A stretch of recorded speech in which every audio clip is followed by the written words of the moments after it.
they don't believe in themselves. And they're like, yeah, I probably need to study cinematography before I can do anything. And then I need to start very small, do weddings. I'm not saying weddings are bad, but a lot of people start that way. And then progressively build up. I went the opposite way. I went, okay, let's go big right away. You know, go big or go home. Hi, Malan here, and I have a lovely episode for you today. This video was shot on the 28th film festival, Mountain Film Festival in Lądek Zdrój, South Poland. Make sure to watch until the end because I have some important info for you today. So enjoy. If you could advise me, I want to start adventurous filmmaking, and I'm just the guy who can hold the camera. And what the next steps I should take now? Well, just get damn good at it. Okay. Because up there is not the place to learn.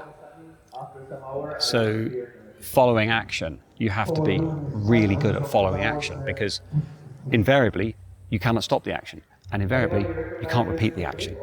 But if you can follow the action in tune with what they're saying because you're listening, that's the key. A really good DOP is a really good listener. A rubbish DOP doesn't listen. I didn't have any education for this thing, Okay. I couldn't, work with the camera at all. I couldn't I couldn't find where the aperture is. I didn't know what this is. It's hard to believe because like we talked a few minutes ago, your images in the film are super clean, super clean. Yeah, they're okay now. 10 years later.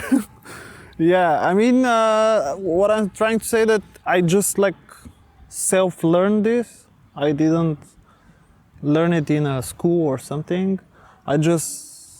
It's the harder way, definitely is, because you're searching for something to learn, but also you don't know what it is. In school, they know what you need to learn and they give it to you. And so, I thought a little bit, and I thought about caving. I was like, oh wow, but no one is stupid enough to go and crawl in the mud for 2 days to take a shot in the dark. So I basically, I also saw the opportunity for really nice and unique imagery.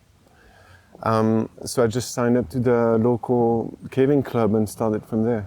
Yeah. Okay. I have, I have this niche, and I have, skills that not everyone has to be able to film in very horrendous situations.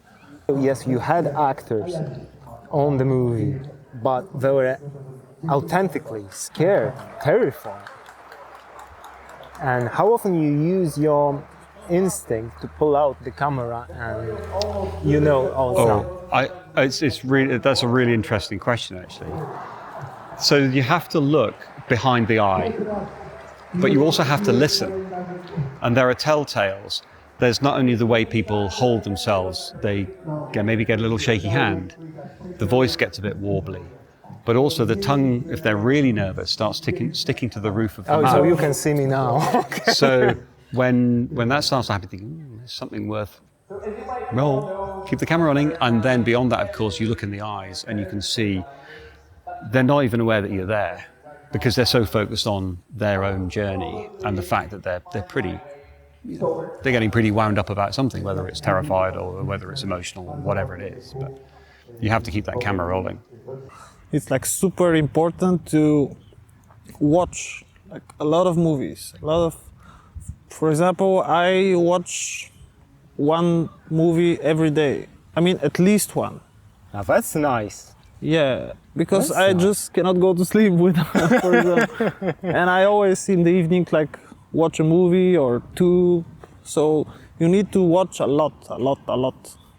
You probably have it as well. I think you have to first do it for yourself. If you won't do it for yourself, it just makes no sense. Well, it's never going to be any good.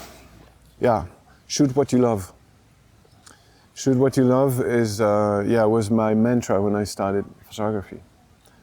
And that's why I was like, okay, well, I gotta shoot adventure sports because that's what I love doing in my free time.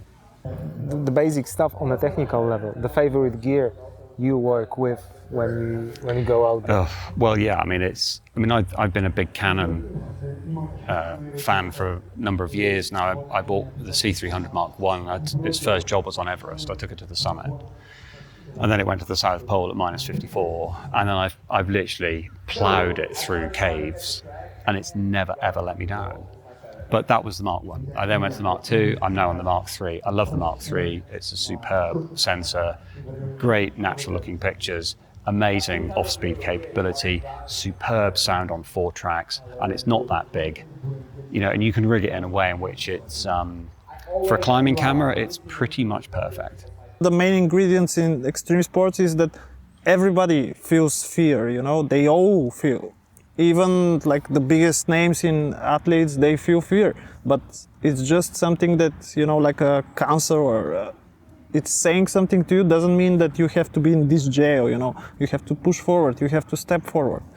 So it doesn't matter that you see that your vision is not what you're actually getting and what you're actually doing, but you should not stop, you should go forward. I will upload on the following days the full uncut videos because it's just way too valuable not to share it. So make sure to subscribe because there are some really, really important things on growth, and pleasure talking to you. Hope to see you next time. Malan's out.